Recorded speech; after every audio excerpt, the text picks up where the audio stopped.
Yo hoy les voy a contar un poco de qué se trata, un poco cómo estamos en América Latina respecto de los avances y de los desafíos que tenemos respecto de la educación y el cuidado de la primera infancia en América Latina y el Caribe. Y para eso quiero compartir con ustedes un estudio que realizamos junto con la Fundación Educo y con la CLADE. La CLADE es la Campaña Latinoamericana por el Derecho a la Educación, una organización muy fuerte que trabaja hace muchos años en toda la región, con quienes hemos armado una red de trabajo muy interesante. Primero les voy a contar un poco quiénes trabajaron en este estudio. Aquí estamos con Camila Croso de CLADE, mi persona, Miquel Ejíbar de Educo. Elaboramos el informe y lo redactamos con Eliana Espinosa Salazar, que está aquí ayudando. Aquí está, un aplauso para Eliana, que está trabajando en mi equipo y es el brazo derecho de mi vicepresidencia y además también trabaja para OMEP Argentina. Ella es académica también, está haciendo su doctorado en Argentina. Luego tuvimos otras contribuciones y un consejo consultivo que quiero destacar porque nosotros le pedimos a distintas universidades que colaboraran con la lectura crítica de nuestro documento, de nuestra investigación, y así participaron Fernando Salinas Quirós de México, Gabriela Echeverre, que todo el mundo la conoce acá en OMEP porque ha venido a muchos congresos mundiales de por Uruguay, y también Beatriz Elena Zapata Ospina, otra de las colaboradoras, que es investigadora de la Universidad Tecnológica de Antioquia, que está también aquí, codo a codo, trabajando con nosotros, y el querido Vital Didonet, que ha sido vicepresidente mundial de la OMEP, que ha participado muchísimo y que sigue trabajando y militando en Brasil y en todo el resto de América Latina, y sigue siendo un ejemplo para nosotros y un maestro. Bueno, ¿cuál era el objetivo que tuvimos para armar este estudio?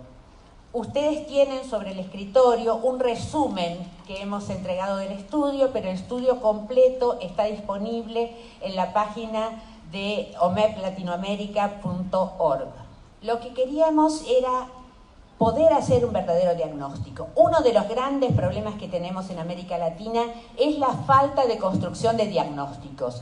No hay un verdadero estudio, un verdadero relevamiento de qué pasa con los niños pequeños. Y cuanto más pequeños son, menos información tenemos.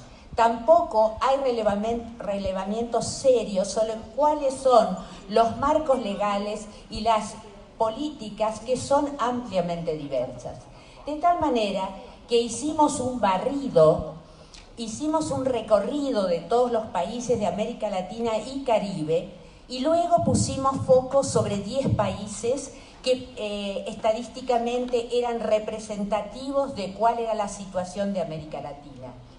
Y así, no solamente hacer, una investigación por sí misma, sino investigaciones a la manera que los entendíamos nosotros, los de los 70, en las universidades, investigaciones que sirvieran para la incidencia política y para transformar el mundo y para transformar la situación de la primera infancia en América Latina. Como nosotros estamos parados desde la perspectiva de los derechos humanos, nuestro análisis no podía ser otro que desde el marco propio de los derechos humanos. Y así fue que tomamos como marco de análisis de toda la información y todos los datos el planteo de Katerina Tomaszewski respecto de los grandes ejes que hay que atender, las grandes categorías que hay que atender cuando estamos analizando tanto las legislaciones como las políticas de Estado. Es un tema complicado trabajar en América Latina porque nosotros no somos el continente más pobre, pero sí somos el continente más desigual. Por esa razón es cierto que muchas veces se piensa que solo con el crecimiento económico de los países la situación de la primera infancia se va a revertir. Pero esto no es cierto. Y no es cierto, y lo demuestra América Latina. Muchos de nuestros países tienen grandes riquezas, pero absolutamente mal distribuidas. Y en este sentido, prácticamente en este momento, la mitad de la población infantil se encuentra en situación de pobreza. Con, por supuesto, diferencias marcadas entre países, ¿no es cierto?, donde, por ejemplo, Argentina en este momento, luego de 3 años de gobiernos neoliberales, nosotros tenemos una mayor pobreza y una mayor indigencia, ¿no es cierto?, en el país. Lo mismo le está pasando a Brasil y a otros países de América Latina. Pero no siempre ha sido así y hay como, de alguna manera, oscilaciones, ¿no es cierto?, dependiendo mucho de la posibilidad de los estados de distribuir esa riqueza con justicia.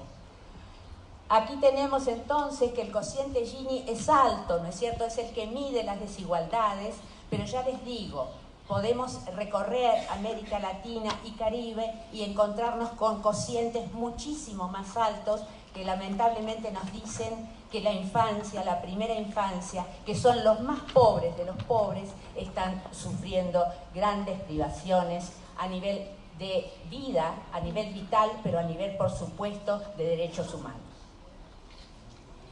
Cuando empezamos a buscar temas de acceso, nos dimos cuenta que también, por supuesto, si bien en América Latina se vienen haciendo grandes esfuerzos desde fines del siglo XIX, con la constitución de los estados, luego de que nos independizamos de la Corona de España y de otros países que venían dominando la región, se desarrollaron grandes políticas de Estado, se constituyeron los estados, se armaron los sistemas educativos y los sistemas de desarrollo social, ¿no es cierto?, de protección social.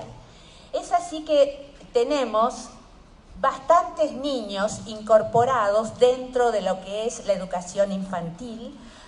Como verán, estamos en un promedio, en el 2013, vieron la antigüedad de las estadísticas, hay falta de estadística, hay falta de seguimiento, que era lo que yo les decía, un 84%, no estamos más arriba que eso en este momento, con grandes diferencias, porque de golpe tenemos a Cuba, que tiene todos los niños atendidos, tenemos Uruguay, que tiene 90 y pico %, ¿no es cierto?, de niños dentro de los sistemas. Tenemos Argentina, que en alguna de las regiones o en alguna de las ciudades también tiene el 100% de los niños, ¿no es cierto?, pero también tenemos enormes desigualdades dentro de la región que dan una incorporación, un acceso de los niños de menos del 40%. Así va cambiando, va relacionándose este acceso con la política pública y con la obligatoriedad del nivel, pero cuando empezamos a pensar en los niños desde el nacimiento hasta los 3 años inclusive, ahí la caída del acceso es estrepitosa y se producen grandes injusticias que vamos a ver. Estas inequidades tienen que ver con muchos factores.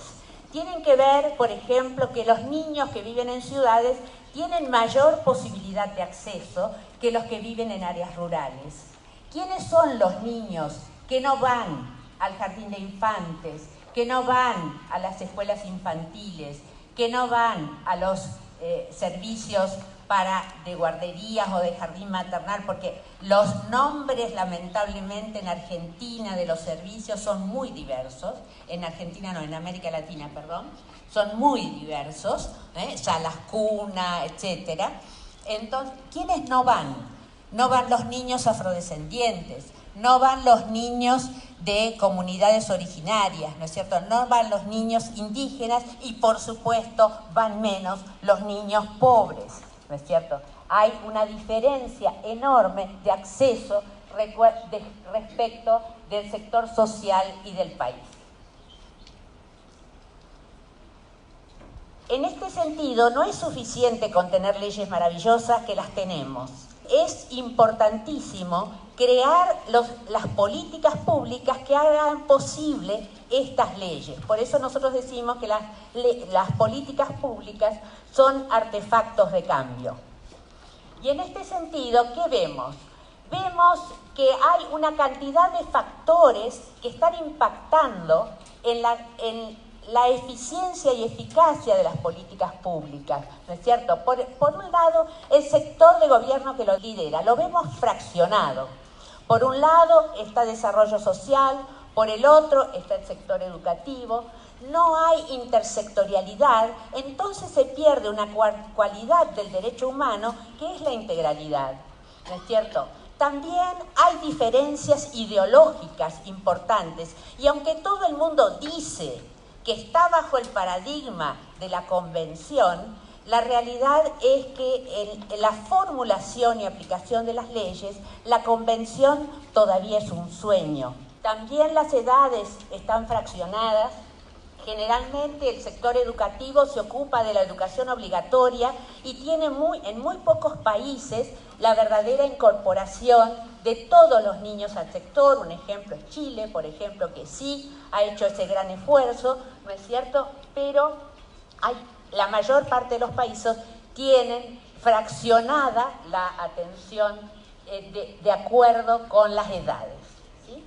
También los adultos a cargo. Tenemos adultas, profesoras universitarias, profesoras formadas en las escuelas normales, pero lamentablemente también hay muchísima gente sin ninguna graduación en muchos de los países y sin ninguna preparación. Y el otro gran problema es el financiamiento. Una política pública que no considera el financiamiento es pura demagogia, ¿sí? Porque necesitamos, para que se pueda resolver la política pública y pueda tener todo el mundo acceso, necesitamos que se financie. Y ahí está el gran problema, el gran nudo donde debemos hacer incidencia política y la hacemos en América Latina.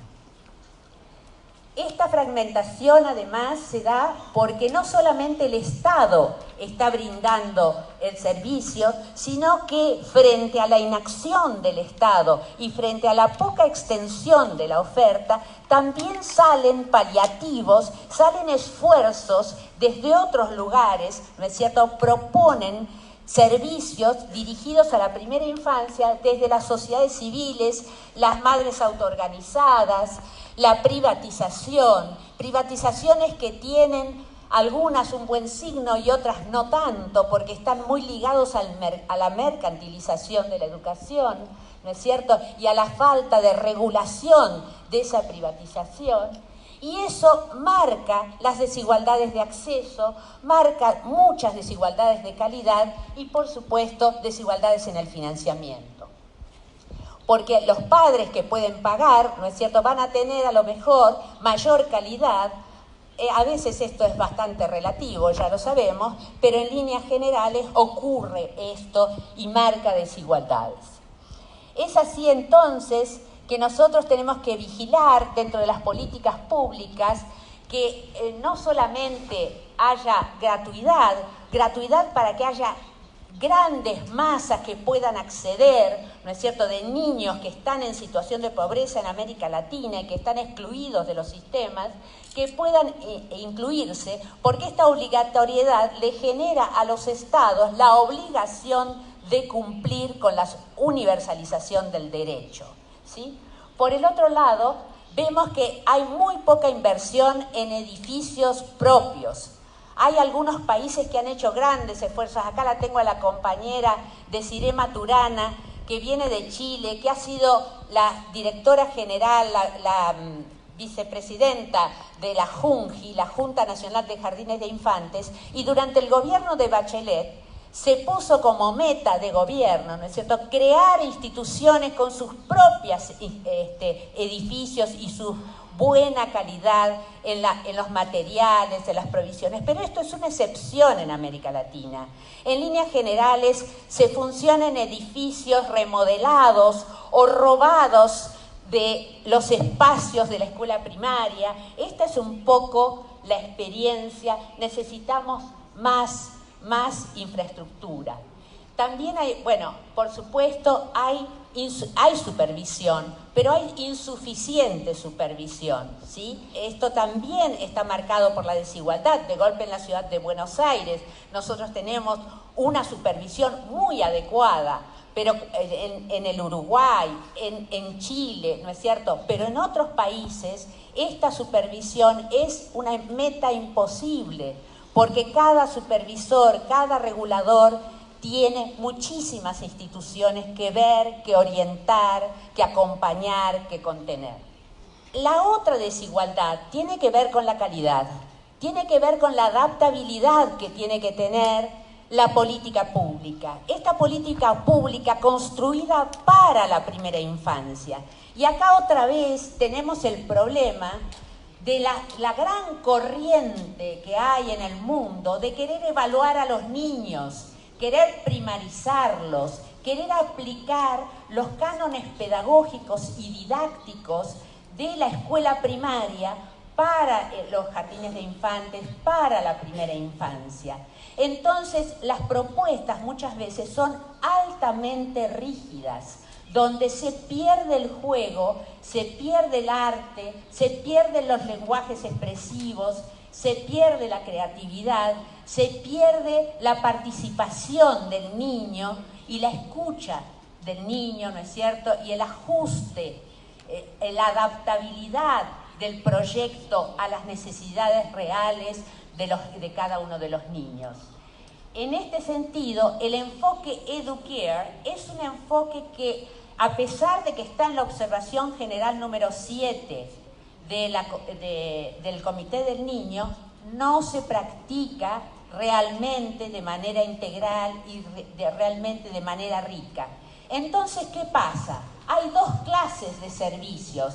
El para pobres, con una propuesta de calidad pobre, que solamente plantea cuidar físicamente al niño, ¿no es cierto? Y está la otra, que es la de calidad, los niños sujetos de la pedagogía, sujetos de la psicología, sujetos de las nuevas ondas de la didáctica, ¿no es cierto?, que son los privilegiados.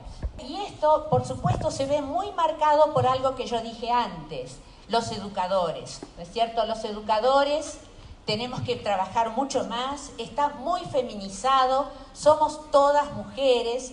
Hay algunos grupos, por eso uno de los temas que hemos traído, y acá el compañero de Uruguay lo va a tocar, dentro de las identidades que vamos a trabajar en la parte de la conferencia, hemos trabajado el rol de los varones en la educación infantil, ¿no es cierto? Y la incorporación y el estímulo para que haya más hombres trabajando dentro de la educación infantil.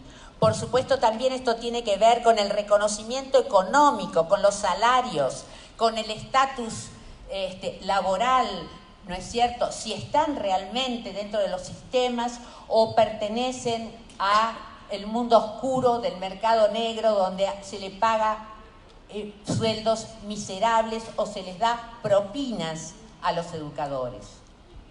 Por esa razón, como conclusión para muchas familias y niños, la atención y la educación de la primera infancia de calidad es más que en la práctica es un privilegio, no es un derecho. Ese es el problema. Tenemos que trabajar entonces para extender este derecho, para hacerlo posible, para acompañar a las familias, a los estados, para desafiar a los estados y decirles que tienen obligaciones, que han contraído obligaciones cuando aceptaron la agenda, cuando adhirieron a la convención, cuando aceptaron los pactos, cuando se reúnen los ministros, y ahí estamos nosotros en las reuniones de ministros en América Latina recordándoles sus obligaciones, ¿sí? Por esa razón, nuestras recomendaciones, las políticas públicas deben responder a un enfoque de derechos, deben ser integrales e intersectoriales, y a la luz de la Convención. La educación y el cuidado deben estar plenamente disponibles para todos y todas desde el nacimiento, con distintos formatos, porque hay niños que se forman en su casa, en sus hogares, pero están acompañados por el Estado, están acompañados, empoderados por la sociedad civil, ¿no es cierto?, por las políticas y demás. O sea que no todos tendrán que estar, ¿no es cierto?, dentro de una institución escolar, pero sí atendidos y asegurados sus derechos. La calidad es una dimensión central y hay que cuidarla, hay que protegerla, hay que hacerla posible.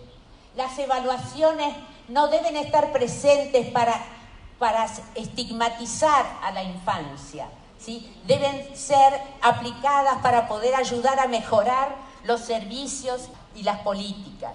Es fundamental reconocer y valorar a los educadores. Los educadores están muy desprestigiados en nuestras sociedades. El financiamiento es clave, ya lo dije. Hay que asegurar los presupuestos públicos. Nosotros tenemos un compromiso mundial de por lo menos el 6% del Producto Bruto Interno. Esto ha caído en la mayoría de los países en estos últimos años.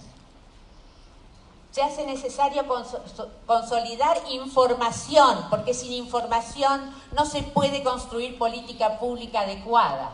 Y por último, hay que fortalecer mecanismos de acceso a la justicia, porque hay que reclamar, ¿sí? Hay que reclamar a la justicia. Y en este sentido tenemos el ejemplo en Buenos Aires que se hizo un reclamo judicial para que los niños de 45 días a 3 años pudieran tener vacantes en los jardines maternales, en las creches, ¿no? Hay distintos nombres para ellos, nosotros les llamamos jardines maternales, y se le embargó el sueldo al ministro de Educación en castigo por no haber cumplido, ¿sí? Así que hay que exigir. Bueno, tenemos mucho por conversar y por compartir. Espero que hayan podido tener un panorama de la educación y el cuidado en América Latina. Bien, bien.